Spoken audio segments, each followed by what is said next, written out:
Ceci est un livre audio autogénéré par Google. Médecine à travers les siècles. Médecine à travers les siècles. Collection dirigée par le Dr Xavier Rio. L'objectif de cette collection est de constituer une histoire grand public de la médecine ainsi que de ses acteurs plus ou moins connus, de l'Antiquité à nos jours. Si elle se veut un hommage à ceux qui ont contribué au progrès de l'humanité, elle ne néglige pas pour autant les zones d'ombre ou les dérives de la science médicale. C'est en ce sens que, conformément à ce que devrait être l'enseignement de l'histoire, elle ambitionne une vision globale et non partielle ou partiale comme cela est trop souvent le cas. Dernière parution. Philippe Cherperel, André Vézal et Ambroise Paré. Destin croisé d'un anatomiste et d'un chirurgien à la Renaissance, 2019. Mathilde Longueville, Ardentaire en préhistoire. État des connaissances et reconstitution expérimentale, 2019. Morgan Morris, Reconstitution faciale chez les momies égyptiennes, 2019. Gérard Terrier, Us et coutumes de la salle de garde, 2019. Xavier Rio, ADN, dents et maladies, 2019. Philippe Cherperel, Eugène-Louis Doyen. Chirurgien génial et scandaleux de la Belle Époque, 2018. Maxime Cournot, Un ordre pour les chirurgiens dentistes en France. 24 septembre 1945, 2018.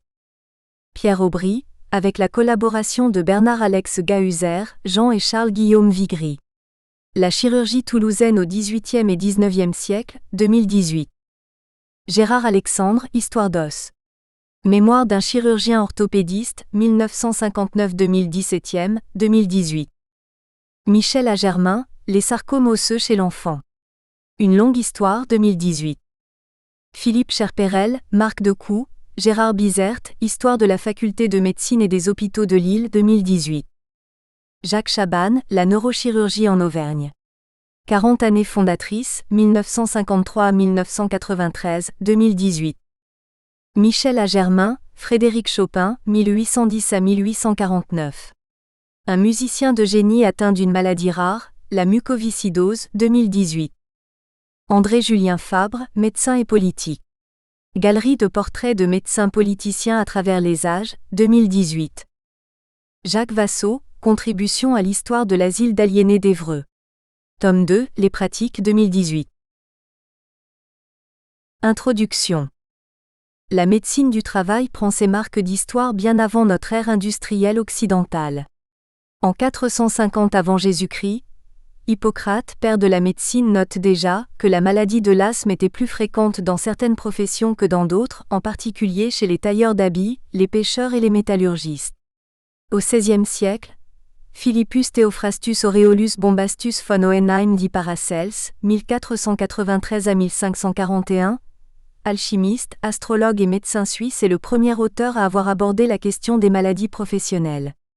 Dans son ouvrage de la maladie des montagnes, des mines et d'autres maladies semblables, von der Bergsucht 1533 à 1534, trad. Une œuvre médicale choisie, trad. B. Gorset, Puf, 1968, pages 141 à 192, il décrit les risques professionnels liés à l'extraction des minerais et au travail des métaux sous l'angle de la prévention. Au XVIIe siècle, Bernardino Ramazzino, 1633 à 1714, professeur de médecine à Padoue en Italie, s'intéresse aux accidents du travail et préconise bon nombre de mesures d'hygiène et de sécurité dans un traité des maladies des artisans, De Morbis Artificum Diatriba, 1713, qui pendant 2 siècles servira de référence. L'ouvrage fut traduit en français, commenté et enrichi par le chimiste français et député à la Convention nationale Antoine-François Fourcroy, 1755 à 1809, en 1777. Au XVIIIe siècle, Percival Pott, 1713 à 1788, chirurgien britannique, identifie que la suie est la substance chimique responsable d'un cancer professionnel, celui du cancer du scrotum des petits ramoneurs de Londres, qui en contact permanent des conduits de cheminée étroits, enduit de résidus de combustion de houille grasse, accumulait au niveau de la peau fine du pli des bourses des particules fines de suie. Les jeunes ramoneurs pouvaient commencer à travailler dès l'âge de 5 ans, le cancer se déclarait vers l'âge adulte de 30 ans. Il faudra attendre 1840 la loi anglaise qui interdit le ramonage aux enfants de moins de 10 ans, juste une année qui précède la première loi française sur la réglementation du travail industriel des enfants et des filles mineures en 1841. Quand fut instaurée cette législation sanitaire, les médecins anglais constatèrent toujours l'existence de la maladie qui se déclarait plus tardivement chez l'adulte vers la quarantaine d'âge.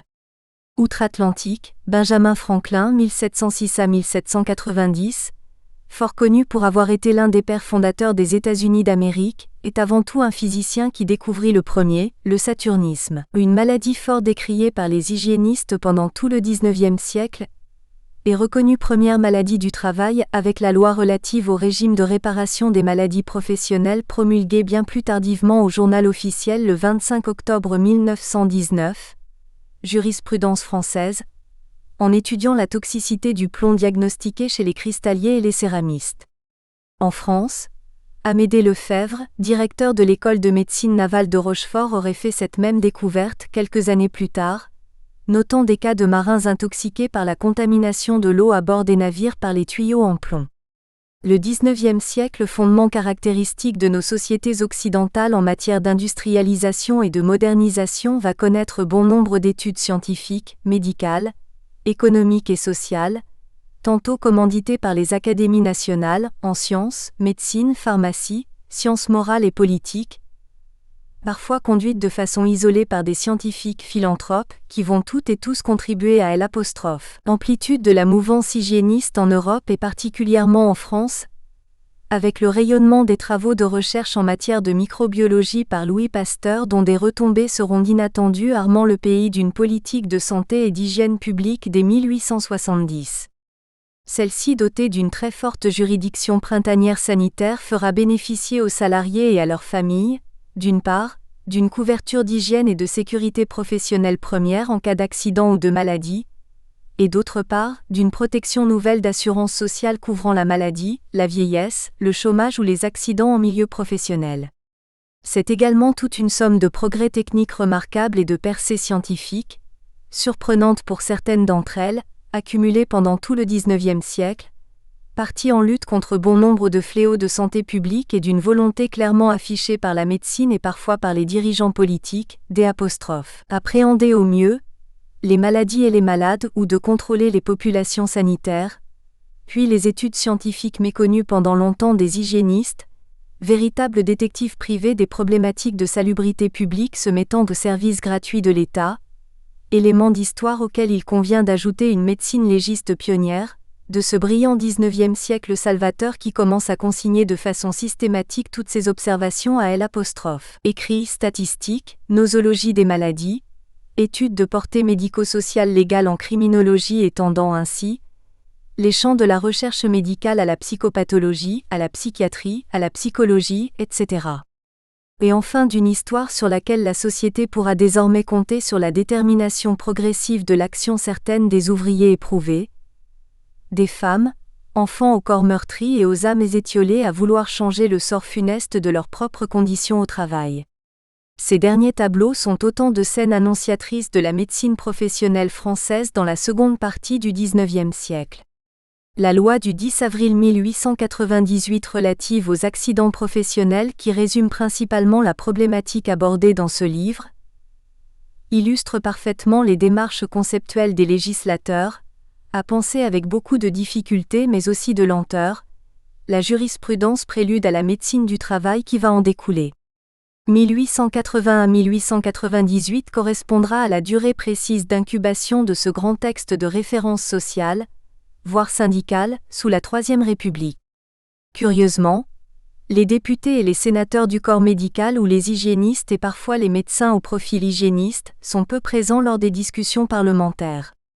Tout au long de ce livre, nous essaierons de comprendre pourquoi les médecins se retrouvent en arrière-plan des débats relatifs à cette loi, d'appréhender le contexte réglementaire et les difficultés de fonctionnement des deux chambres législatives et surtout d'accéder à toutes ces questions d'enjeux professionnels cruciaux propres à l'ambiance animée du mouvement ouvrier de la période, grâce à cette enquête de reconstitution au long cours avec les archives de nature parlementaire et médicale de première main, des revues professionnelles hygiène et de santé publique authentique, récupérées dans le cadre d'une thèse doctorale en sciences humaines, présentant le duel magistral entre les travailleurs et les chefs d'entreprise d'un côté, et les limites d'une jurisprudence d'un autre côté qui suggère pour celle-ci la part ombragée du médical même si les finalités prioritaires renvoient à la demande de reconnaissance soldée par une indemnité financière immédiate de la ou des victimes. Au-delà de cet aspect stricto sensu pratico-pécuniaire de la question, nous trouverons dans cet épisode social l'histoire des corps et des âmes de travailleurs blessés, mutilés, des individus contrariés, devant vivre au présent avec le handicap, privés de certaines de leurs fonctions vitales, des familles endeuillées, etc. 2 décennies de réflexion et de discussion auront été nécessaires à ces hommes de loi, à ces petits ou grands chefs d'entreprise, d'industrie et de manufacture envers et contre leurs salariés, hommes ou femmes ou enfants ou vieillards, tous les travailleurs actifs au présent et au passé, à ce corps médical à qui incombe la charge des responsabilités pour régler le curseur des impacts physiques ou psychiques sur les victimes en termes de jurisprudence.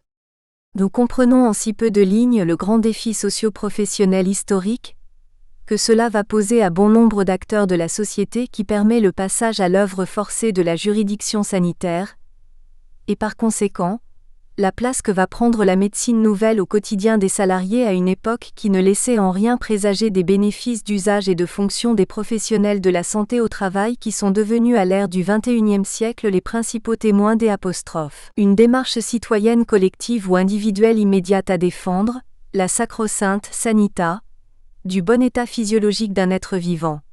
Origine étymologique du Xe siècle dans Passion édition. D'Arco Silvio Aval, 464, des citoyens salariés.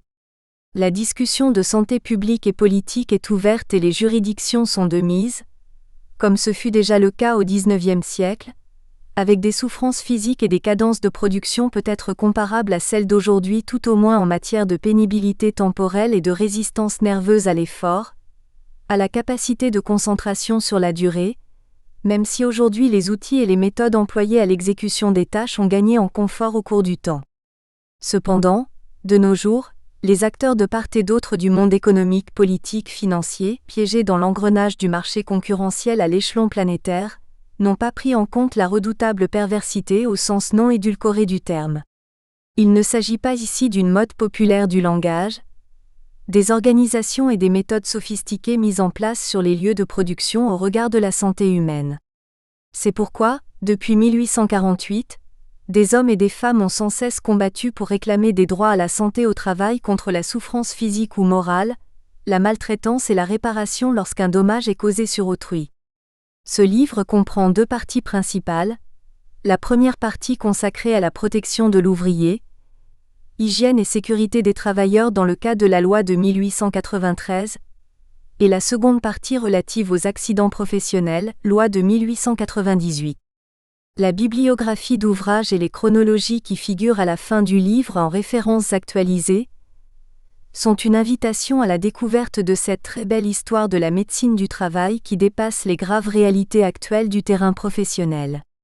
Je ne sais pas si le plan de réforme gouvernementale, par décret en 2004, sur la substitution des termes de médecine du travail, en santé au travail, puis l'annonce du 2e plan santé-travail qui avait été formulé pour la période 2010 à 2014, la loi du 20 juillet 2011 réformatrice de la discipline ainsi que l'arrêté du 28 décembre 2015 abrogeant diverses dispositions relatives à la surveillance médicale renforcée des travailleurs, et en s'appuyant enfin sur la loi du 8 août 2016 relative au travail, à la modernisation du dialogue social et à la sécurisation des parcours professionnels, avec notamment l'article 104, interrogeant le renforcement de l'attractivité de la carrière du médecin au travail, l'amélioration de information des étudiants en médecine sur le métier de médecin du travail, la formation initiale des médecins du travail, ainsi que l'accès à cette profession par voie de reconversion, présente beaucoup d'effets sur le mieux-être des individus en matière de souffrance et de maladies professionnelles.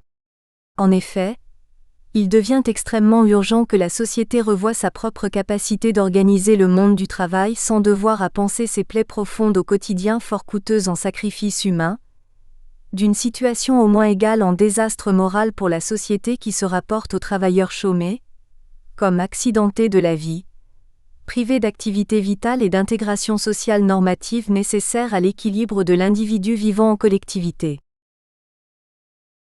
Partie 1. La protection de l'ouvrier au travail. La loi de 1893 relative à l'hygiène et à la sécurité des travailleurs dans les établissements industriels. Introduction. Dans la seconde partie du XIXe siècle, les lois de 1874 et 1892 sur la réglementation du travail des enfants et des femmes ne mettent pas fin au travail législatif en matière de conditions de travail. Avec l'essor du machinisme que rend possible l'usage accéléré de la machine à vapeur depuis le milieu du siècle, les accidents se font de plus en plus fréquents, privant l'ouvrier de son travail donc de son salaire. Et par conséquent, l'employé se retrouve sans grand moyen de subsistance. Le recensement de 1876 établit pour l'industrie minérale, usinière et manufacturière une population d'environ 1 400 000 employés, ouvriers et journaliers des deux sexes. Les statistiques parlementaires indiquent que 68% des accidents représentent des cas fortuits et de force majeure.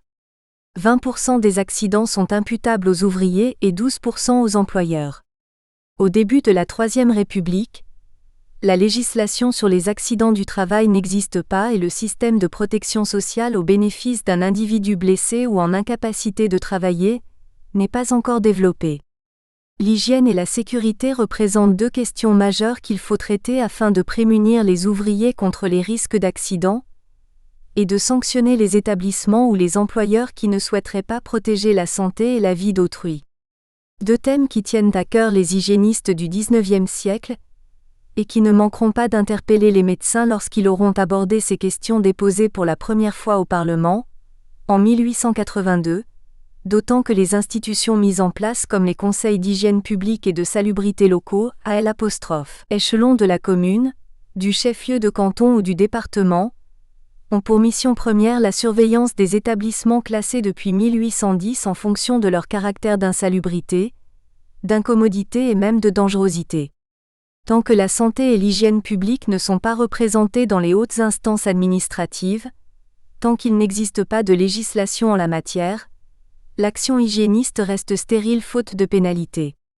Le journal officiel de la République française publie pourtant un bulletin d'information des accidents provoqués par l'emploi des chaudières à vapeur à partir de 1873. Malgré les efforts des hygiénistes et les moyens de publication officiels, les accidents n'attirent même pas l'attention ou si peu à l'occasion des congrès internationaux d'hygiène, Genève, La Haye, Vienne, Paris, 1878, 1888, Rouen, 1884 malgré l'intérêt que leur portent les hygiénistes et cliniciens, pharmaciens, biochimistes, ingénieurs agronomes, ingénieurs sanitaires et juristes, architectes et urbanistes, élus locaux et hommes politiques, tous membres adhérents de la Société de médecine publique, l'une des institutions des Hygiène publique fondée, à Paris, le 29 juin 1877, pour défendre hautement les questions sanitaires de la société, toute activité confondue, à caractère de santé publique sous la houlette du pharmacien hygiéniste Apollinaire Bouchardat, 1809 à 1886, professeur d'hygiène à la Faculté de médecine de Paris. En 1883 est fondée également l'Association des industriels de France par E. Muller, professeur à l'École centrale de Paris, et ancien président de la Société des ingénieurs civils fabricants de produits céramiques pour préserver les ouvriers des accidents du travail. Le but de cette association est de prévenir les accidents qui peuvent frapper les ouvriers dans les travaux mécaniques, dans les industries chimiques, sur les divers chantiers de construction et de travaux publics ou agricoles, en réfléchissant sur les moyens les plus efficaces de lutte et de prévention, en les élaborant avec une inspection fréquente des établissements à contrôler et la diffusion d'une documentation issue des réunions de associations et des rassemblements dans le cadre, par exemple, des congrès nationaux ou internationaux, en référence précise par exemple à la manifestation du Congrès des industriels de France en 1888, qui pourrait contribuer à alimenter une jurisprudence en la matière. L'association comprend des inspecteurs conseils spécialisés en matière d'accidents dont il faut compter les inspecteurs départementaux du travail des enfants. À l'issue de leur passage dans les établissements, les inspecteurs rédigent et expédient une note de commentaires et d'avis aux industriels qui souscrivent à l'association. Dans son étude comparative sur la mortalité par profession à Paris, En Angleterre et en Suisse, le médecin hygiéniste statisticien Jacques Bertillon note que les professions les plus dangereuses et les plus insalubres sont celles qui conduisent l'individu à absorber des substances nuisibles ou qui exposent au saturnisme. Les fabricants de limesse, les peintres, les potiers, les plombiers, les imprimeurs, les professions qui exposent à l'absorption du phosphore, du mercure et autres poisons minéraux ou végétaux ou encore celles qui mettent l'homme en contact avec des matières corrompues comme les bouchers ou les tanneurs. Ainsi comme le commente le docteur Bertillon, les mineurs de charbon et de fer auraient un taux de mortalité extrêmement favorable sans les nombreux accidents qui les déciment. La situation est similaire pour les pêcheurs en mer et les carriers, dont les causes de mort sont parfois très multiples. À propos des professions sédentaires, il commente. Parmi elles, il en est de très favorisées et d'autres au contraire qui sont très frappées par la mort. L'état sanitaire de ces professions paraît dépendre notamment de ce que beaucoup d'entre elles sont exercées dans l'air confiné. Il dépend aussi de ce que ceux qui les exercent sont recrutés parmi les plus faibles de la population. Parmi les professions sédentaires où la mortalité est faible, il faut citer les fruitiers, les épiciers, etc. Au contraire, les marchands de nouveautés, les marchands de poissons, etc. sont soumis à une mortalité moyenne. Les tailleurs sont soumis à une mortalité élevée qui paraît moindre pour les cordonniers, les horlogers, les graveurs, etc. Les banquiers, changeurs et leurs employés seraient soumis, d'après les 4 tables, à une mortalité supérieure à la moyenne, mais nous n'avons cependant admis ce résultat qu'après enquête. Quant aux professions libérales, il ajoute. En général, l'exercice de ces professions suppose une certaine aisance. Aussi sont-elles presque toutes soumises à une mortalité faible. Les prêtres, les magistrats, les instituteurs publics ont une mortalité des plus modérées. Les avocats, les officiers ministériels et leurs clercs, les architectes, les ingénieurs, ont une mortalité inférieure à la moyenne. Les médecins de Paris ont une mortalité très faible, tandis qu'en Suisse et en Angleterre leur mortalité dépasse la moyenne après celle des carriers. Ce qui ne saurait surprendre si l'on réfléchit à l'insalubrité de leur profession, notamment destinée à parcourir des distances considérables dans les campagnes dans des petites voitures peu couvertes aux intempéries climatiques. À ce titre, le taux de mortalité est comparable à celui des cochers. Il en est de même en Suisse. La phtisie n'est pourtant pas beaucoup plus répandue parmi eux que dans l'ensemble de la population. Mais s'ils ne profitent pas eux-mêmes de leurs connaissances en hygiène, ils en font profiter leurs enfants, car dans aucune profession, excepté les instituteurs, la mortalité des enfants de 0 à 1 an n'est aussi faible. Bien évidemment, tous les corps de métier ne sont pas mécanisés comme à l'usine ou dans les ateliers de fabrique.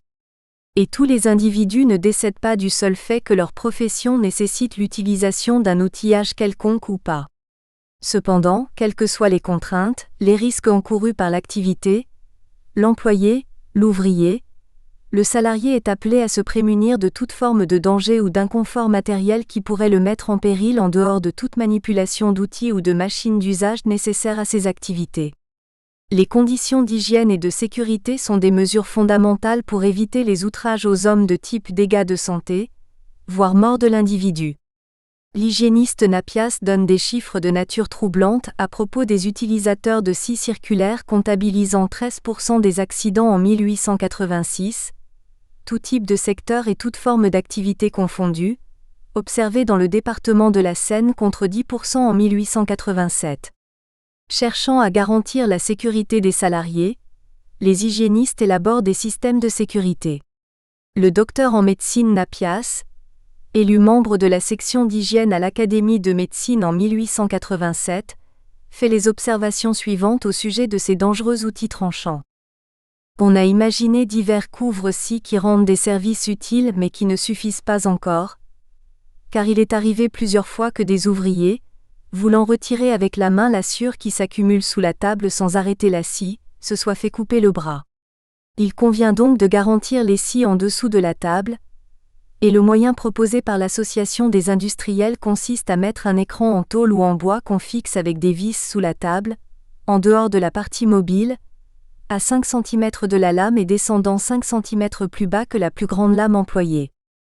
Depuis la création de la haute instance de la santé publique dans le pays, le Comité consultatif d'hygiène publique de France créé en 1848 pour éclairer les autorités sur les mesures concrètes de réglementation à prendre, Les articles publiés dans le recueil de ces travaux en même temps que les actes officiels de l'administration sanitaire ne cesseront dès lors d'en comprendre, relatifs à L'. Hygiène industrielle et professionnelle, tous rédigés par les membres du comité consultatif eux-mêmes. Les rapports d'études aborderont deux thèmes aussi variés que la décoration des jouets d'enfants et les substances qu'il est interdit d'employer pour leur coloration, les eaux provenant des sucreries, la soudure des boîtes de conserve alimentaires ou encore l'interdiction des préparations plombiques dans la fabrication des toiles cirées et vernies destinées à doubler les voitures d'enfants ou de malades, les conditions d'emploi des détenus au triage des plumes et bien d'autres sujets. Ces rapports pourront servir à l'instruction des dossiers de préparation parlementaire, à la demande des ministères concernés. Les rapports d'études ne suffisent pas à décrire les abus, les absences de réglementation ou le manque de garanties de sécurité et d'hygiène des fabriques. Les années 1880 sont marquées par l'esprit de contestation de la classe ouvrière revendiquant de meilleures conditions matérielles. Depuis l'émergence de la loi du 30 juin 1881 sur la liberté de réunion publique, et la loi Valdez-Crousseau du 21 mars 1884 sur la reconnaissance de la liberté syndicale, les ouvriers se sont organisés en coalitions et rassemblements, osant désormais exprimer leurs revendications de classe. Les démarches sont d'autant plus porteuses qu'elles vont être appuyées par la classe politique socialiste qui reçoit pleinement les plaintes de la population travailleuse, et qui va se saisir de la question sociale conformément à ses devises de fraternité, de solidarité, de générosité et de paix. Les socialistes cultivent un idéal de société égalitaire par l'organisation de la production et la substitution à la propriété capitaliste de la propriété sociale. La doctrine socialiste de base reste, fondamentalement, une critique du système de la propriété privée. Plus qu'engagés dans des coalitions spontanées à la sortie des usines pour leurs propres revendications sur leurs conditions matérielles de travail, les ouvriers trouvent une représentation de leurs idéaux de vie dans les groupes politiques socialistes et radicaux pour les plus déterminés d'entre eux, souhaitant une révolution qui permettrait le renversement des classes dominantes. Pour l'heure, ils s'estiment satisfaits de voir finalement leurs revendications portées et entendues au Parlement, dès 1880, à propos des conditions de réglementation du travail dénonçant très ouvertement l'absence de sécurité et d'hygiène dans les établissements de production, où les ouvriers passent la plupart de leur existence et où ils risquent tôt ou tard d'être confrontés à un accident ou une maladie qui les condamnerait à une exclusion de la société tant que le système de protection sociale n'est pas complètement instauré, avec un système d'assurance contre les aléas de la vie. Chapitre 1. Loi du 12 juin 1893 sur l'hygiène et la sécurité des travailleurs dans les établissements industriels. 1. Présentation de la loi, 12 années de travaux parlementaires. Les discussions de la loi du 12 juin 1893 relative à l'hygiène et la sécurité des travailleurs dans les établissements industriels seront conduites sur 3 législatures à l'initiative de pas moins de 3 ministres du Commerce et de l'Industrie. La première proposition de loi sera déposée à la Chambre des députés le 11 novembre 1882, et la loi sera promulguée au Journal officiel le 12 juin 1893. 12 années de réflexion seront nécessaires au vote de la loi. C'est, toutefois, une durée raisonnable en comparaison des autres lois sur les questions sanitaires et sociales du pays.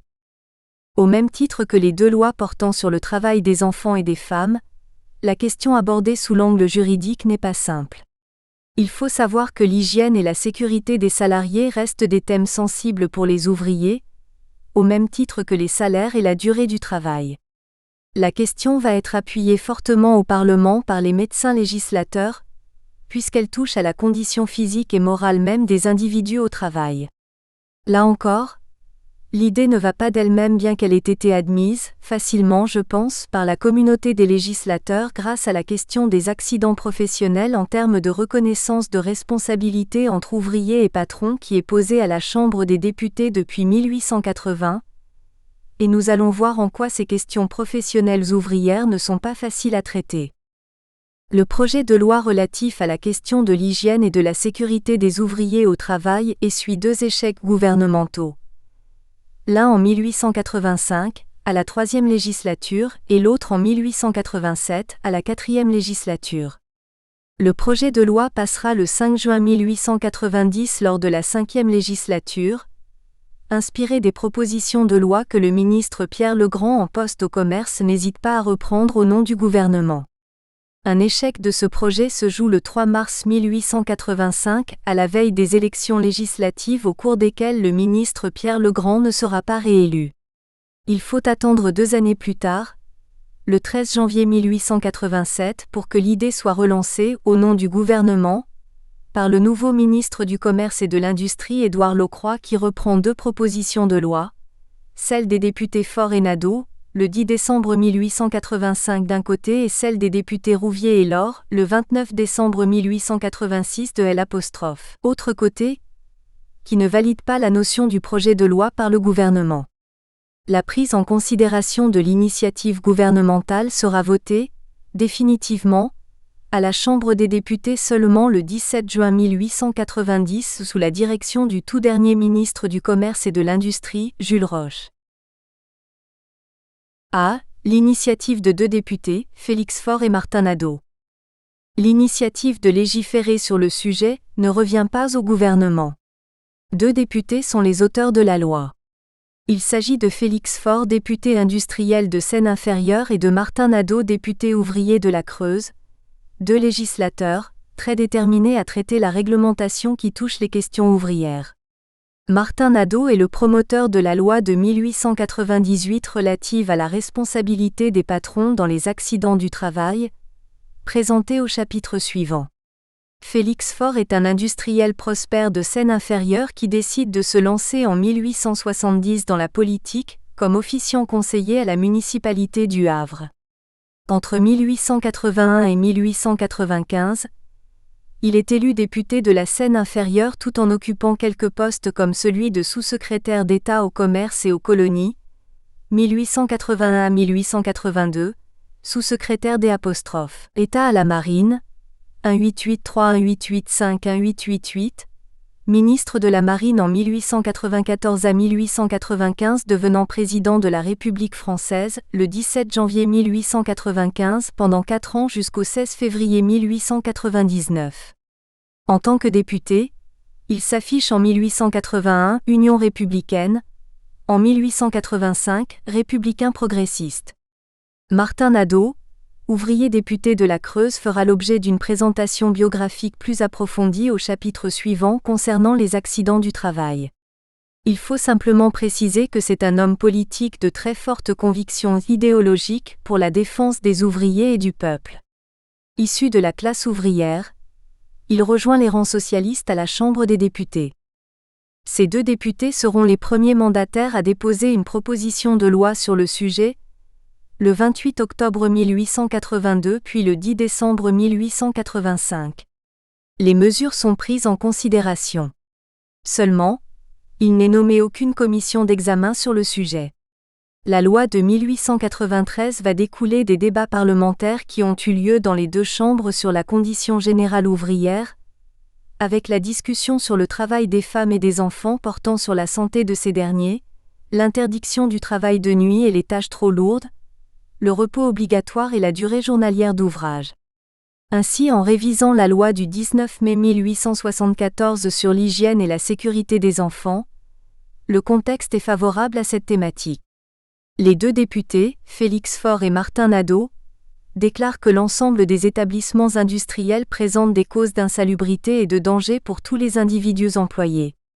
Travailleurs enfermés dans les espaces limités, aspiration des poussières, exposition à de hautes températures, procédés de fabrication mécanique dangereux, manipulation de matières toxiques ou explosives sont autant de facteurs menaçant le salarié au quotidien. Pourtant, une législation de salubrité intérieure existe déterminant même le mode d'assainissement que l'industriel doit employer. Cependant, Félix Faure et Martin Nadeau soulignent que c'est par une interprétation abusive du décret du 15 octobre 1810 et de la loi de 1848 qui a institué les conseils d'hygiène que l'intervention préfectorale a pu s'exercer et elle ne peut qu'être arbitraire en l'absence d'un texte formel. Ce texte, précise-t-il, n'existe ni dans le décret du 15 octobre 1810 relatif aux manufactures et ateliers polluants, ni dans les ordonnances du 14 janvier 1816, nomenclature des établissements industriels, et du 31 janvier 1872, dénombrement de la population. La proposition vise à combler la lacune. L'article 14 de la loi du 19 mai 1874 demande aux inspecteurs de veiller à ce que les ateliers soient tenus dans un état constant de propreté et convenablement ventilés, à ce qu'ils présentent toutes les conditions de sécurité et de salubrité nécessaires à la santé des enfants, à ce que les roues, courroies, engrenages soient séparés des ouvriers de telle manière que l'approche ne soit possible que pour les besoins du service. La loi s'applique aux mineurs de moins de 16 ans ou aux filles mineures. La plupart des établissements ne sont soumis à aucun contrôle. Le nombre des inspecteurs est d'ailleurs insuffisant. Les prescriptions de l'article 14 en ce qui concerne l'hygiène et la salubrité ne se réfèrent à aucun règlement. Les inspecteurs prennent des dispositions pour isoler les machines dangereuses et veiller à la santé des enfants, pas davantage. Précédemment, le député Waddington voulait étendre les dispositions de l'article 14 de la loi du 19 mai 1874 à l'ensemble des usines et des manufactures. Il n'y eut pas de retour sur cette volonté. Martin Nadeau et Félix Faure souhaitent la réglementation des ateliers et l'organisation complète de l'inspection du travail. Il faut selon eux se garder d'une réglementation trop vague, qui laisserait place aux interprétations individuelles des agents de contrôle. Ils sont confortés par l'existence de références intellectuelles en la matière comme le traité de Freycinet, ingénieur du corps des mines et plusieurs fois président du Conseil, sur l'assainissement industriel, les ouvrages du Dr Napias sur l'hygiène industrielle et les travaux présentés au Congrès international d'hygiène de Paris, en 1878, qui pourraient constituer les éléments d'une législation en la matière. Leur proposition de loi comprend 9 articles. Après avoir montré la détermination et l'action de ces deux hommes, revenons sur leur personnalité et le parcours politique de chacun d'eux. Martin Nadeau, d'origine ouvrière, à qui nous devons l'initiative de la loi portant sur les accidents professionnels, 1898, présentée au chapitre suivant, incarne la question ouvrière au Parlement dès 1876 à partir du moment où il est nommé député représentant le département de la Creuse. Farouche défenseur de la condition ouvrière, il apprend de ses collègues des corps de métier manuels la pénibilité de leurs conditions de travail et la dangerosité parfois permanente, dans lesquelles sont exposés ces derniers travaillant beaucoup, usant leur force physique et nerveuse pour gagner parfois des maigres subsides devant nourrir une famille et payer un loyer. Très engagé pour avoir été précédemment député, en 1849, à l'Assemblée législative, son combat sur la question ne tient pas à sa deuxième carrière de député sous la Troisième République. Le 2 décembre 1851, après le coup d'État de Louis-Napoléon, il est arrêté. Il part en exil, en Belgique, puis en Angleterre, où il continue sa réflexion et son combat pour améliorer le sort de la classe ouvrière. Il rencontre et s'entoure des socialistes. Nous imaginons facilement l'emprise de ses convictions devant ses homologues législateurs, dans l'hémicycle de la Chambre des députés sur ces questions. Après ce parcours d'expérience concrète avec ses pairs et la discussion sur ces questions avec d'autres penseurs engagés à réaliser une nouvelle société plus égalitaire entre les hommes et où la notion de classe n'existerait plus. N'insistons pas trop sur le parcours de cet homme dont le portrait détaillé va être donné dans les pages suivantes. Son homologue député de la Seine-Inférieure, Félix Faure, présente un profil très différent. C'est un homme politique éminent, qui a présidé la France entre 1895 et 1899. Négociant en cuir dans la ville du Havre, il s'engage en politique pendant la guerre de 1870, en se présentant aux élections municipales qui le propulsent très rapidement troisième premier adjoint du maire de sa ville à l'âge de 29 ans. Félix Faure tient le mandat de député de la Seine-Inférieure, sous-secrétaire d'État aux colonies puis sous-secrétaire d'État à la Marine et enfin ministre de la Marine, 1894 à 1895, avant de terminer sa carrière politique en toute apothéose en tant que 7e président de la République française, le 17 janvier 1895. Déjà présent sur les questions de la marine à la Chambre des députés, il s'engage sur la question des accidents professionnels avec Martin Nadeau et le député Pelevet. Il n'est pas étonnant que nous le retrouvions là sur la question de l'hygiène et de la sécurité des ouvriers au travail, Un sujet abordé à la Chambre au même moment où la question des accidents professionnels est débattue. Il s'engage aux côtés de Martin Nadeau à défendre la question, parce qu'il a été confronté sur le plan local à ces hommes de classe modeste en tant que membre et président de la Chambre du commerce au Havre. Les archives de sa carrière politique déposées aux Archives nationales de France livrent peu d'informations sur ses véritables motivations à légiférer sur le sujet qui nous intéresse maintenant. J'ai seulement noté les intentions et le ton du personnage à travers le discours de vice-président de la Chambre des députés, prononcé au banquet du syndicat du commerce et de l'industrie du Havre, le 4 novembre 1893, année de promulgation de la loi étudiée, dans lequel il partage et il encourage la défense des ouvriers au regard de leurs droits du travail et des conditions de vie. B. Garantir l'hygiène et la sécurité des travailleurs. Le premier article applique à tous les établissements industriels de quelque nature qu'ils soient, fabriques à bras, usines à moteur mécanique, chantiers ou ateliers fermés, l'inspection des agents désignés par la loi. La réglementation doit être applicable à toutes les branches de l'industrie, y compris les ateliers à domicile. Partout où les ouvriers et ouvrières sont employés à la tâche ou à la journée, le contrôle doit pouvoir s'exercer. Les articles 1 et 2 distinguent deux sortes de règlements. 1 degré un règlement général applicable à toutes les industries contenant les prescriptions admises pour l'aération, pour l'éclairage et pour l'hygiène des ateliers et les prescriptions applicables aux usines à moteur mécanique, toutes les précautions à observer pour protéger des courroies, roues ou engrenages. Un délai de 3 mois devrait suffire pour codifier les dispositions consacrées par l'expérience. 2 degrés quant aux règlements spéciaux prévus par l'article 3, il convient de laisser les établir au ministre et d'en limiter le nombre et l'objet pour leur assigner une date précise. Il reviendra au Conseil d'hygiène de contribuer à leur élaboration en soulignant les voies et moyens reconnus les plus efficaces pour combattre les dangers de certaines fabrications, plomb, arsenic, mercure, sulfure de carbone, cuivre, etc.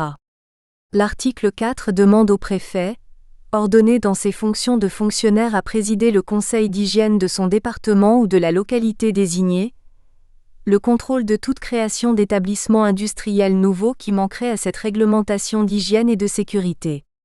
L'article 5 veille à la réorganisation de l'inspection du travail figurant dans la loi du 19 mai 1874. Les articles 6, 7, 8 et 9 déterminent les pénalités que peut faire encourir l'inexécution de la loi en autorisant le préfet à prononcer la fermeture d'un établissement non conforme à la suite de l'avertissement donné à son propriétaire. En cas d'appel au Conseil d'État, la décision doit intervenir dans un délai de 2 mois. C. Le premier projet de loi gouvernemental du 3 mars 1885. Pierre Legrand, ministre du Commerce, dépose un projet de loi le 3 mars 1885 reprenant l'argumentation de la proposition précédente de nos deux auteurs, s'appuyant sur la législation anglaise et rappelant l'existence des décrets-lois en la matière. L'argumentaire avancé dans le projet de loi a été inspiré des délibérations de la commission d'études du Comité consultatif d'hygiène publique de France réunie l'année précédente. Le texte du projet de loi mentionne que le décret du 15 octobre 1810 s'est occupé uniquement des dangers, des incommodités ou dommages que les établissements industriels pourraient causer aux voisins ou aux cultures agricoles environnantes à l'établissement concerné. La loi du 9 septembre 1848 règle la durée journalière du travail et fixe un maximum de 12 heures de travail effectif. Elle ne vise aucune condition d'hygiène industrielle. Il rappelle aussi que la loi du 19 mai 1874 ne s'applique qu'aux locaux où des enfants sont employés. Aucun de ces décrets ni cette loi ne peuvent permettre d'imposer dans les usines, manufactures, ateliers, chantiers, mines, les dispositions que réclament la salubrité et la sécurité du travail. Une réflexion présentée aujourd'hui à la Chambre des députés a été soumise préalablement au Comité d'hygiène publique de France. Le projet de loi comprend 2 aspects, la salubrité et la sécurité de l'atelier. Le Comité consultatif d'hygiène publique de France avait réclamé un corps spécial d'inspecteurs pour l'exécution de cette nouvelle loi. Le gouvernement s'est refusé au coût de cette mesure, et a répondu qu'il se contenterait du corps d'inspecteurs affecté à la loi du 19 mai 1874 relative à la réglementation du travail des enfants mineurs et des femmes dont l'effectif a été revu à la hausse. L'article 3 décrète que le Comité d'hygiène publique de France avec le concours du Comité consultatif des arts et manufactures et de la Commission supérieure du travail établie auprès du ministère du Commerce, institué par l'article 23 de la loi du 19 mai 1874, sera à l'uniformité de l'application de la loi. Le comité d'hygiène compétent en la matière ne saurait se passer des conseils du Comité des arts et manufactures sur les difficultés techniques des mesures hygiéniques. Le concours de la Commission supérieure émanant du ministère du Commerce statuerait sur la surveillance du travail des enfants et des filles mineures. Les autres articles du projet de loi statuent sur les pénalités en s'inspirant des articles de la loi du 19 mai 1874 portant sur le travail des enfants. Curieusement, aucune suite n'est donnée à ce projet de loi, aucun rapport ne sera rédigé. Nous sommes dans la 4e législature en fin d'année du 10 décembre 1885, seulement quelques mois après le dépôt du projet de loi. Les deux députés, Félix Faure et Martin Nadeau, réitèrent leur proposition de loi de 1882 à peu près dans les mêmes termes que précédemment. Ils profitent peut-être de l'initiative du ministre du Commerce, Maurice Rouvier, pour faire entendre leur cause. Un rapport de l'initiative parlementaire est présenté par le député Francis Laure le 19 avril 1886. Il insiste sur l'urgence de réglementer les ateliers et de réviser l'organisation de l'inspection du travail en référence à la loi du 19 mai 1874 sur la réglementation du travail des enfants, en y ajoutant un plus grand nombre d'inspecteurs, parce que, souligne-t-il, la plupart des établissements ne sont soumis à aucun contrôle et que le manque d'inspecteurs est criant. La Chambre des députés n'a pas jugé bon de désigner une commission d'examen pour cette proposition. L'affaire reste sans suite. 2 semaines plus tard, le 29 décembre 1885, le député Rouvier, ex-ministre du Commerce et de l'Industrie, se joint au député Laure pour déposer une proposition de loi relative à la salubrité et à la sécurité du travail dans les établissements industriels à la Chambre des députés reprenant la même argumentation et les mêmes articles que précédemment. Un rapport sommaire de la commission d'initiative parlementaire au nom du médecin Alcide Treille est présenté à la Chambre le 20 mars 1886. Le rapporteur précise que, dans les cas d'insalubrité des ateliers pour causes étrangères à l'industrie, la loi du 13 avril 1850 sur les logements insalubres n'autorise pas à agir puisque les ateliers ne sont pas considérés comme des logements permanents. Et pourtant, le rapporteur note que l'ouvrier y passe quelquefois plus de la moitié de sa vie dans l'atelier. Il rappelle à son tour que le rapport de Richard Waddington, distribué le 21 mars 1884, sur les conditions d'hygiène et de sécurité fut bien mis à l'ordre du jour, mais il ne vint jamais à être abordé en commission ou en hémicycle. Un rapport du Comité consultatif d'hygiène publique à la demande du ministre du Commerce et de l'Industrie avait été rédigé par le docteur Napias, le 1er décembre 1884, contenant la législation étrangère et précisant que tous les pays européens s'étaient inspirés de la loi anglaise de 1878, le Factory and Workshop Act, réglant à la fois la salubrité, la sécurité et le travail des enfants et des femmes. Le comité d'hygiène avait joint à ce rapport un projet de règlement d'administration publique sur la protection du travail industriel. Maurice Rouvier, ministre du Commerce, déposa l'ensemble sur le bureau de la Chambre à la séance du 3 mars 1885. La distribution en fut faite aux députés le 28 mars. Aucune commission d'examen ne fut nommée. Le projet de loi tomba de lui-même dans les oubliettes. Les vacances parlementaires, les événements, les préoccupations politiques de l'époque contribuèrent à l'oubli. La fin de la législature approche et la Chambre ne s'en soucie toujours pas. Les chambres parlementaires connaissent quelques tribulations politiques perturbatrices et heureuses. Comme celle du 30 mars 1885, il y a une réaction anticolonialiste suite à l'incident de Lang Son au Tonkin, échec militaire qui provoque la chute du président du Conseil Jules Ferry. Le premier gouvernement Henri Brisson est alors nommé le 6 avril de la même année, en y faisant entrer quelques radicaux. Le 22 mai, la France apprend la mort de Victor Hugo. Le 6 juillet, Pasteur pratique la première vaccination humaine sur un petit enfant après avoir découvert le vaccin contre la rage la même année. Enfin, le 28 décembre 1885, la France connaîtra son 4e président de la République avec l'élection de Jules Grévy, 1807 à 1891. La proposition de loi proposée aujourd'hui par Maurice Rouvier et Francis Laure n'est que la reproduction du projet de loi déposé par Maurice Rouvier, alors ministre du Commerce, dans la séance du 3 mai 1885. La nécessité de l'intervention de la loi dans les questions d'hygiène industrielle n'est plus à démontrer en dépit de la loi de 1850 sur les logements insalubres et celle de 1874 sur le travail des femmes et de l'hygiène industrielle. Une fois de plus, la Chambre n'a pas nommé de commission pour examiner cette proposition. Chapitre 2 – Analyse de la question soumise au Parlement. L'intervention du Comité consultatif d'hygiène publique de France. 1. L'importance de l'action du Comité consultatif d'hygiène publique de France entre deux échecs gouvernementaux.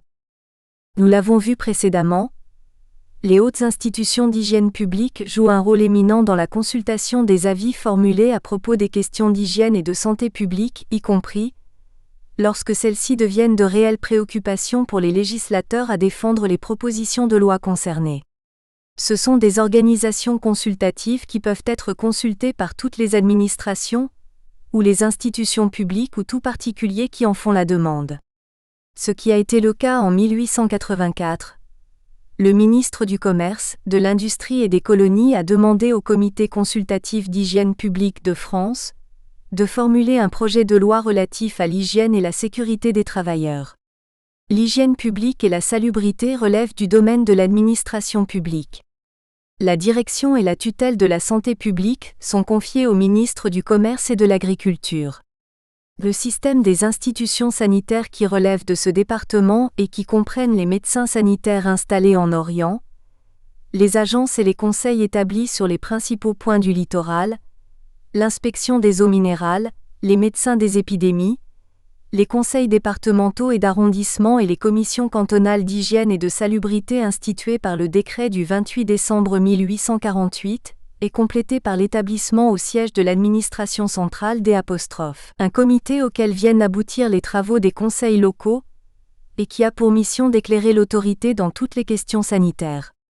Le Comité consultatif d'hygiène publique de France est chargé de l'étude et de l'examen de toutes les questions qui lui sont soumises par le ministre en ce qui concerne les quarantaines, la prévention des épidémies et l'amélioration des conditions sanitaires des populations manufacturières et agricoles, la propagation de la vaccine, l'amélioration des établissements thermaux et les moyens d'en rendre l'usage de plus en plus accessible aux malades pauvres ou peu aisés. Les titres des candidats aux places de médecins inspecteurs des eaux minérales, l'institution et l'organisation des conseils et des commissions de salubrité, la police médicale et pharmaceutique, la salubrité des ateliers. Le Comité consultatif d'hygiène publique de France indique au ministre de l'Agriculture et du Commerce les questions à soumettre à l'Académie nationale de médecine. C'est une structure composée de 7 membres dont 4 docteurs en médecine, et d'un secrétaire ayant voix consultative nommé par le ministre de l'Agriculture et du Commerce. Les membres se réunissent une fois par semaine sous la présidence de l'un d'entre eux désigné par le ministre. Et depuis le décret du 23 octobre 1856 complétant l'organisation du Comité consultatif d'hygiène publique, le cercle a été étendu à 10 membres comprenant 4 docteurs en médecine, un ingénieur des ponts et chaussées ou des mines, un architecte et un chimiste. Un secrétaire ayant voix consultative est attaché au comité. L'ordre et le mode des délibérations sont réglés par des arrêtés du ministre. Les membres du comité ne pourront faire partie d'aucun autre conseil ou commission de salubrité ou d'hygiène publique, soit de département, soit d'arrondissement. Cependant, le Comité consultatif d'hygiène publique de France est ouvert en séance délibérative aux administrateurs suivants. 1 degré au chef de la direction commerciale au département des affaires étrangères. 2 degrés à l'inspecteur du service de santé militaire. 3 degrés à l'inspecteur général du service de santé de la marine. 4 degrés à l'un des membres du conseil d'administration des douanes.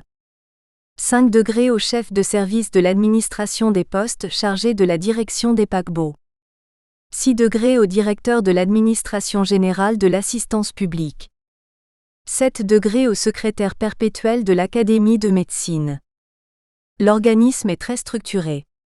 Il tolère la présence aux séances délibératives du secrétaire général du ministère de l'Agriculture, du Commerce et des Travaux publics et du chef de la division du commerce intérieur, du chef du bureau de la police sanitaire et industrielle.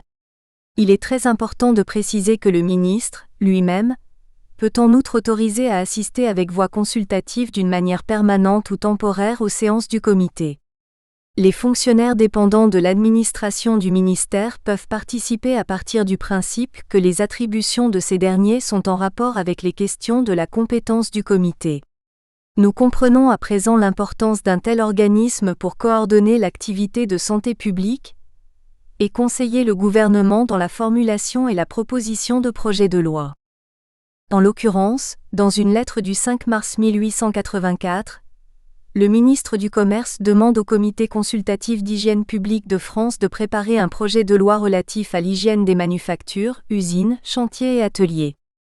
Une commission d'études est alors constituée comprenant des hygiénistes de renom comme le professeur de médecine Brouardel, le conseiller d'État, Nicolas, le docteur en médecine Dubrizet, le docteur en médecine Dupré, l'architecte Fort Dujarric, auteur de nombreux immeubles parisiens, le docteur en médecine Girard, le pharmacien Grimaud, élève à la faculté de chimie de Paris, le professeur de chimie Alfred Naquet, l'inspecteur général des mines Jacot et le docteur en médecine Napias qui est désigné comme rapporteur de la commission.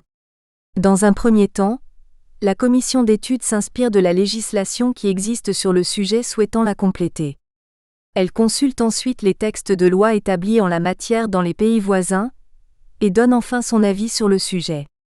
Le projet de loi en cours d'élaboration au Parlement doit selon le comité consultatif compléter la législation existante en matière notamment par le décret-loi du 15 octobre 1810 portant uniquement sur les dangers, les incommodités et les dommages qui pourraient résulter des établissements industriels sur les voisins proches ou les cultures agricoles environnantes. La commission d'études pense que la future loi de 1893 doit être complémentaire à la loi du 9 septembre 1848, qui traite de la réglementation de la durée journalière du travail et de la fixation de l'obligation du travail définie à 12 heures journalières sur des journées d'ouvrage qui pouvaient excéder les 16 heures. De même que cette future loi doit reprendre la législation du 19 mai 1874 sur le travail des enfants, articles 13 et 14, explicitant que la salubrité et la sécurité doivent être généralisées et partagées par le plus grand nombre de travailleurs. Les membres de la commission d'études du Comité consultatif d'hygiène publique de France doivent évidemment tenir compte dans leurs suggestions des idées initiales, formulées en 1882, par les législateurs promoteurs de la question, tels que les députés Félix Faure et Martin Nadeau. Les membres de la commission décident de prendre en considération également la proposition du député Richard Waddington, proposant d'établir un système d'inspection hygiénique des usines et des manufactures. En harmonie d'esprit, les membres de la commission recommandent comme les initiateurs parlementaires mentionnés ci-dessus de généraliser ces garanties de sécurité et d'hygiène, pour que celles-ci ne soient pas restreintes à un nombre limité de types d'établissements. Le Comité consultatif d'hygiène publique de France par le biais de la commission d'examen souligne la nécessité absolue d'instaurer cette loi envisageant la responsabilité des patrons à l'égard des travailleurs en cas d'accident, ce qui donnera la loi ultérieure de 1898 portant sur la responsabilité des employeurs à l'égard des accidents du travail présentée au chapitre suivant, la couverture sociale en cas d'atteinte à l'intégrité de l'individu, ce qui donnera de façon précoce la loi du 15 juin 1883 portant sur les conditions d'assurance des ouvriers contre la maladie. Par ailleurs, ces membres du Comité consultatif d'hygiène publique de France tiennent pour l'occasion à étendre les mesures de la loi de 1874 relatives à la protection des enfants et aux adultes, plus particulièrement celle des femmes. Ils déclarent ceci. Ce que dès maintenant les hygiénistes pourraient désirer de voir ajouter à la législation relativement au travail des femmes, ce serait une disposition qui les éloignerait des fatigues et des dangers du travail dans le temps qui précède et dans le temps qui suit leur couche. quelque difficulté qu'on puisse rencontrer à appliquer une telle disposition réglementaire, il ne faudrait pas, ce nous semble, hésiter à l'inscrire comme un principe utile. C'est la fonction sublime de la femme d'être mère, il faut donc protéger la maternité. Ajoutons que c'est une chose bien inconséquente que de protéger les enfants à l'école ou à l'atelier, et de risquer d'en laisser un si grand nombre mourir faute de soins au premier jour de la naissance. L'existence et le rôle de tels organismes ne suffisent pas toujours à imposer de telles initiatives gouvernementales. Il faut que les actions publiques coïncident avec les opportunités et les aléas inhérents de la vie institutionnelle, parlementaire et politique du moment. Le projet de loi sur la sécurité et l'hygiène en atteste une nouvelle fois avec les 2 échecs des initiatives gouvernementales. Le projet du ministre du Commerce, Legrand, en 1885, et le projet du ministre du Commerce et de l'Industrie, Édouard Locroix, en 1887. Le projet gouvernemental aboutira seulement le 5 juin 1890. Les initiatives parlementaires sont loin d'être justifiées. Si les chambres ne nomment pas des commissions d'études sur un sujet donné, il devient alors facile de comprendre que le projet ou la proposition de loi n'ait pas été validé. Mais lorsqu'il n'a pas été formulé de rapport d'étude ou qu'un projet ou une proposition n'a pas été reconduit sans que le Parlement en donne les explications, il est possible d'en déduire que l'activité du Parlement se ponctue en fonction des échéances et du renouvellement. Nous espérons que vous avez apprécié cet aperçu. Pour continuer à écouter ce livre audio sur Google Play Livres, utilisez le lien dans la description de la vidéo.